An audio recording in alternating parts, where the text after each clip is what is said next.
Nikola Tesla হচ্ছে বিদ্যুতের জনক। আর ধ্বংস হয়েছে, মৃত্যু হয়েছে কোন জায়গায়? বাংলাদেশে। ধ্বংসের কারিগরকে? ওইটা তো মাস্টার মাইন্ড তারেক রহমান। ধ্বংসের কারিগরকে? নিকোলাস টুকু। বাংলাদেশের বিচার ব্যবস্থা ধ্বংসের কারিগরকে? সংবিধান সালাউদ্দিন আহমেদ। আজ বাংলাদেশের এমন একটা দ্বার প্রান্তে এসে পৌঁছাইছি, সবাই যে কথাগুলো বলে গেছে আসলে নতুন করে বলার মতো কিছু আছে কিনা আমার জানা নাই। শুধু নতুন নতুন কিছু গালি দিতে পারি, একই টপিকসে নতুন কিছু গালি দিতে পারি। এছাড়া আমার মনে হয় না যে আলাদা করে কোনো টপিকস বলার আছে। সব টপিকস বলে আসি।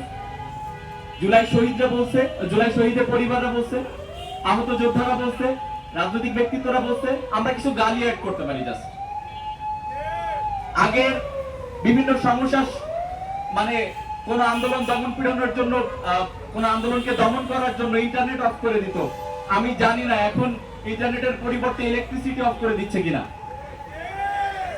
যে তোর ফোনে যখন চার্জ থাকবে না, তোর শরীরে যখন ঘামগুলা সব ঝরে ঝরে পড়বে, তখন মনে হয় তোর দ্রোহের আগুনটা একটু নিভে যাবে। এটা কি সম্ভব? এটা নিকোলাস টুকু ভাইকে এটা মাথায় রাখতে হবে। এটা আফটার রিভলিউশন। এখানে প্রত্যেকটা মানুষ কথা বলতে শিখছে।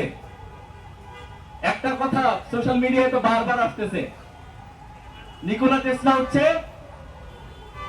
বিদ্যুতের জনক। আর ধ্বংস হয়েছে, মৃত্যু হয়েছে কোন জায়গায়? বাংলাদেশে। ধ্বংসের কারিগরকে? ওইটা তো মাস্টার মাইন্ড তারেক রহমান। ধ্বংসের কারিগরকে? নিকোলাস টুকু। বাংলাদেশের বিচার ব্যবস্থা ধ্বংসের কারিগরকে? সংবিধান সালাউদ্দিন আহমেদ। আশা করছি উনি চেঞ্জ হচ্ছেন। দেখলাম আর কি সোশ্যাল মিডিয়ায় দেখলাম, এটা ওনার ব্যর্থতা যে উনি টিকে থাকতে পারেন নাই। শহীদ শরীফ ওসমান হাদী ভাইয়ের হত্যার বিচার বারবার বলা হয়। আমাদের রাজনৈতিক ভাইরা এসে বলতেছিল, যতদিন পর্যন্ত শহীদ শরীফ ওসমান হাদী ছিল 10 জন 15 জন নিয়ে বারবার প্রেস ব্রিফিং করতো, শহীদদের হত্যার বিচার করেন, আহতদের রক্তের বিচার করেন, জুলাই সনদ বাস্তবায়ন করেন। যখন এগুলা বলতো, আমার মনে হয় না যে বাংলাদেশে বিদ্যমান রাজনৈতিক দলগুলো স্বতঃস্ফূর্তভাবে অংশগ্রহণ করত। এখন এসে, আগে ব্যাপারটা এমন ছিল কি, আমরা সবাই তুমি কে আমি কে, আগে কি বলতো? রাজাকার রাজাকার। এখন অটোমেটিক স্লোগান হয়ে গেছে। এখন বিএনপি কে স্লোগান দিতে বলেন না, তুমি কে আমি কে, বিএনপি নেতা কর্মীরাই বলবে হাদি হাদি। তো এইটা হচ্ছে একটা রিভলিউশনের পরে যে একটা বিপ্লবী গার্ড থাকা দরকার হয়। আমি মনে করি ইনকিলাব মঞ্চ সেই কাজটাই করবে এবং আগামীতে এই কাজটাই হবে।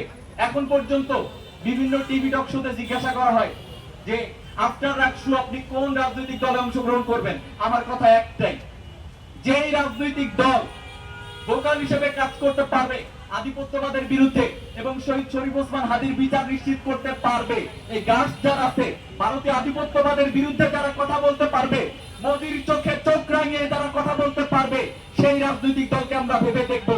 আদারওয়াইজ আমরা ইনকিলাব মঞ্চের কর্মী হয়ে কাজ করবো ইনশাআল্লাহ।